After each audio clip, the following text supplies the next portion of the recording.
Iracema, Caatinga. Olha, a gente tem visto muita coisa, a gente tem que se basear. Quem tiver mais de 50 anos vai lembrar que na década de 80 a gente vivia ainda um período muito crítico. Vamos imaginar, a década de 70, isso ainda vem do regime militar.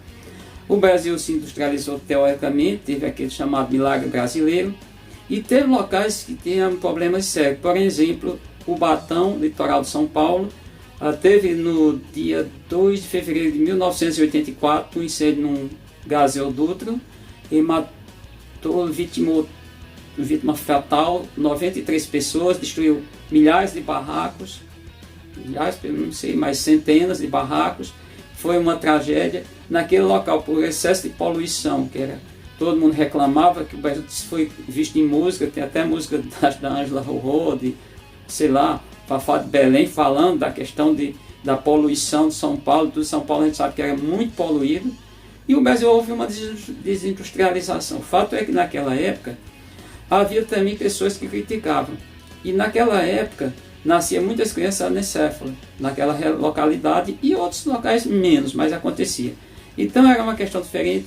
Se a gente for sair do Brasil, existia uma briga feia entre os Estados Unidos da América e a antiga União das Repúblicas Socialistas Soviéticas, depois vira a Rússia, desmembra várias partes territórios, vira países independentes, a gente sabe disso. E a Alemanha era dividida em duas partes, chamado Muro de Berlim. Tinha a Alemanha Oriental, a Alemanha Ocidental, depois foi derrubado na década de 1980, eu acho, é a história. O fato é que, naquela época, o problema, o medo era do Brasil morrer muita gente por conta de poluição, explosão, essas coisas todas. Tinha as usinas nucleares de Angra dos Reis, que foi o milagre brasileiro da década de 70, são 3, praticamente ninguém escuta nem falar em questão de energia nuclear no Brasil, porque praticamente nunca funcionário que prestasse, e essa coisa toda. Mas tinha gente, por exemplo, no final da década de 70 apareceu um jogador paraense, chamado Sócrates, o nome dele é enorme, deixa aqui. O Sócrates, ele era inventou a tal da democracia corintiana, e teve aqueles movimentos todo, o time que tinha para 19 anos não ganhava um título, começou a ganhar títulos, ganhou alguns, e ele foi um dos grandes nomes, era médico também, formado lá em Ribeirão Preto, e ele disse que só saía do Brasil se não tivesse, só ficava no Brasil se passasse a chamada medida Dante de Oliveira, que era das diretas já, que não passou, ele foi embora, foi jogar na Itália, isso é fato. O que tem de dizer é que naquela época as pessoas criticavam, nós tínhamos para ver como que as coisas mudam. Naquela época a preocupação era essa questão da poluição, e naquela época havia os grupos, por exemplo, você pega todos os grupos nacionais, Legião Urbana, Paralamas do Sucesso, Ira, a Plebe Rude, entre outros, só para citar, Titãs principalmente, eles tocavam nesse assunto. A música tinha outro viés. Os cantores também, chamados cantores da MPB, sim. E o que é que nós temos? A gente se reporta, sai lá da década de 1970, 80 e vem para a década de 90, mas somente da década de 2000, 2000 e pouco, tá? O que acontece? 2000, nós estamos no século XXI, muda tudo. Aí entra outra questão que aí já é nacional. Quando a gente pega, o que acontece? 30 anos depois, 40 anos, tem lá resultado de noticiário que não tem mais a poluição, não nasce mais criança anencéfala lá em Cubatão, por exemplo. Mas hoje nós temos a questão da queimada. Quando a gente pega, está aí no CNN, Brasil e outros jornais, 10 milhões foram afetados no Brasil esse ano, principalmente agora no início, final do primeiro semestre, mas no início do segundo semestre, com as queimadas, 10 milhões foram afetados diretamente, prejuízos enormes, bilhões, sem imaginar também a questão do meio ambiente, a questão das abelhas. As abelhas foi dizimado. O Mato Grosso onde é líder. Mato Grosso, a gente tem que lembrar, é a maior produção de grãos do Brasil. E o que a gente entende é que tem um patrocínio. Aí a gente tem aquela onda, o slogan começa lá em 2016 mais ou menos, eu acho que é isso, onde o agro é pop, o agro é técnico, o agro é tudo. Não sei. O fato é que poluindo, carga de veneno, o Brasil usa por hectares de agropecuária, ou seja, um local onde cria animais ou cultiva plantam 11 quilos de veneno por hectare anualmente. É o maior recordista absoluto, faz isso. Queima demais, ainda é uma praga. Tem uma lei federal que proíbe o uso do fogo para qualquer coisa. eu não posso queimar uma pouca quantidade de lixo. Aqui eu, por exemplo, tenho plantas dentro de casa, um cajuíco pode tratar uma árvore, no muro um maroeiro, não está nem adequado, mas eu podo, tenho que podar para não tocar a fiação elétrica. Quando eu corto, o que eu faço? Ensacolo tudo, boto sacola e o carro do lixo leva para o aterro sanitário que tem em Petrolina. Portanto, não causa perturbação para os vizinhos. Não é o que acontece. Isso é uma cultura, é difícil mudar isso. Então, e aí como é que está os cantores? Não estou dizendo que eles estão errados. Você vê a questão do chamado, hoje tem tecnopop, tecnobrega, sertanejo, sertanejo universitário, sertanejo não sei das contas, funk esterilizado, acho que é isso que chama, piseiro, que mais? O rap, tudo isso no agronegócio. O agro, tanto que esloga cantores falando, então a gente está perdido porque estão queimando tudo, agora vamos acabar, porque os impactos é maior. Na época, quando era localizado, matava lá, era um problema lá em Cubatão, por exemplo, a poluição, só que hoje a poluição dos fogos, das queimadas, é maior.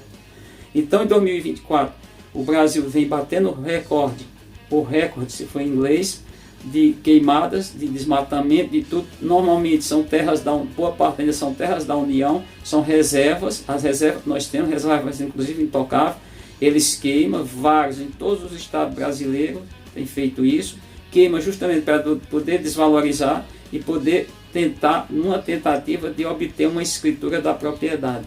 Então nós estamos vivendo isso, eu não vejo o Abelhudo falando isso, o Abelhudo está tudo de rabo preso, isso é fato, e está destruindo. Imagina uma queimada como foi nos arredores de Brasília, imagina nas serras de Minas, imagina no Amazonas, imagina na ilha ilha do Bananal, lá no Tocantins, imagina no Pantanal, essa quantidade toda, como a gente observou também, por exemplo, no ano passado para cá, o cara gastou só de reais 25 milhões, mais de 25 milhões em veneno, ainda depois foi buscar a semente de capim na África, jogou no Pantanal, um bioma muito, eu diria, muito sensível, o maior bioma, a maior área alagada, planície alagada do planeta, e tem uma grande reserva de água doce que poderia servir a muitas pessoas, ninguém se toca nisso. E tem uma questão interessante que o pessoal só está falando das abelhas que são comerciais. Essas abelhas no Brasil, elas são cerca de 280, não mais do que isso, que tem também fora do Brasil, aqui que está também em outros países vizinhos. Entendeu? As abelhas no planeta, de todas, são mais de 20 mil catalogadas, mas acredito que tem 30 mil, 35 mil espécies só de abelha dentro do grupo da classe insecta. Vamos entender, a maioria são abelhas hemissociais não, a maioria são solitárias, ninguém preocupa com isso, não há preocupação, é zero de preocupação com isso. O cara só se preocupa com a abelha que ela é comercial, ou extrai mel, ou extrai lá na natureza, que vende tudo, que faz esse comércio, não está preocupado com nada. Portanto, a gente está dizimando tudo, e lembrando que as abelhas não são isoladas, elas dependem das plantas, das florestas, lembrando que elas dependem de outros organismos para coexistir no ambiente. Dito isso, a gente tem que entender que a gente está esbagaçando o planeta, e o planeta não é tão grande. Já falei aqui, tem lá, vai lá, busca lá nos artigos, nos documentos, qual é o tamanho da superfície da Terra. A superfície da Terra, para a gente ter uma noção, é de 510 milhões de quilômetros quadrados, 100 mil. 510 milhões, 100 mil quilômetros quadrados.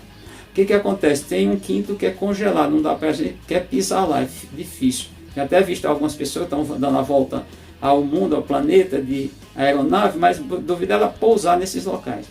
A outra coisa é que nós temos 71% coberto d'água, mas nós temos 33 desertos, entre eles um deserto que dá 3 milhões e meio de quilômetros quadrados, que é o caso da Antártida, que é o deserto gelado. Nós temos o deserto Saara, que é o deserto seco, é o maior do mundo, que é 9,5 milhões de quilômetros quadrados. O Brasil é um país grande, país de dimensão continental, com 8,5 milhões de quilômetros quadrados, mas não dá para a gente desfrutar, achar que isso é uma maravilha, que nós já destruímos.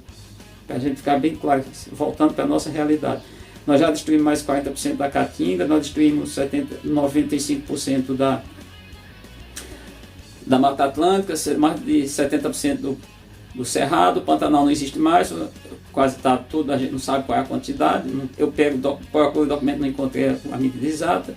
O Pampa também não tem mais, só tem lá o local onde foi o Pampa. E a Amazônia já foi destruída pelo menos 22, 25%, ou seja, ela tem aí em torno de 78, 75% é o que resta da Amazônia. Quase um quarto já foi para o espaço. E a gente está fazendo isso, achando isso a mil maravilha, nós estamos bem. E esse pessoal que apoia, esse pessoal que forma o slogan, e aí não tem que dizer aqui não tem que passar a mão. Aqui eu não sou idiota, a gente que existe por aí. Entra governo, sai governo, nas esferas que isso aí acontece a nível municipal, claro, nível estadual e a nível federal. E aí eles alimentam esse agronegócio. Por quê? Porque dá muito dinheiro, porque tem uma indústria por trás. E tem que tirar também a crendice, a idiotice de muita gente que acredita nisso ainda, não sei de onde tira, que o agronegócio alimenta o Brasil. Não, alimenta contas milionárias dos grandes empresários do agronegócio, fato. Eu estou no agronegócio, eu crio abelhas, esse é agronegócio. Agora estou falando o agronegócio grande, esse que desmata, esse que queima, esse que envenena, ele não alimenta, porque 80% de tudo que vai para a nossa mesa, seja de origem vegetal ou animal, não importa, é do pequeno produtor. E é do agronegócio? É, mas é o pequeno. É aquele que depende, inclusive, do plano safra, é aquele que se teve a acontecer mudanças na questão da precipitação, ele perde os seus animais, que não tem pasto, não tem água para esses animais, ele perde da sua plantação porque não vinga, porque morre. É esse que alimenta. Eu estou vendo aí até a problemática do café. Inclusive o cara queimou uma propriedade, o cara disse, mas o cara é muito rico, perdeu 1 bilhão. Mas qual é o investimento? Porque foi os caras que botaram fogo lá no estado de São Paulo. Queimou o cara, teve a família, teve um prejuízo de 1 bilhão. Sabe o que é isso de café? Isso impactou. Não tem nada. Isso aí é muito rico. Isso aí não... é muito rico? É assim que vocês pensam? É assim que vocês defendem? Porque o cara é rico. O cara, ele segue todas as questões ambientais, tem uma reserva enorme. Ele mostrando com os filhos, o homem lá, um senhor chorando, porque perdeu uma reserva enorme do lado, a propriedade dele, metade plantada de café, metade floresta. E o fogo passou da plantação de café, queimou o cafezal, queimou a floresta. E a gente está vendo isso. E a gente não tem perspectiva muitas, porque agora tem gente que faz apologia a isso. Entre eles estão os abelhudos, cientistas que dizem que são cientistas que tá também. Como eu falei, eu dei um exemplo lá na live do cara que foi fazer a palestra e estava lá sendo patrocinado pela Baia. A Baia é o quê? Um dos maiores produtores de veneno que vende principalmente aqui para o Brasil. Então não vejo perspectiva não. Eu só lamento porque os nossos antepassados foram péssimos, não tiveram, mas talvez não tivessem um nível de esclarecimento como possuímos atualmente.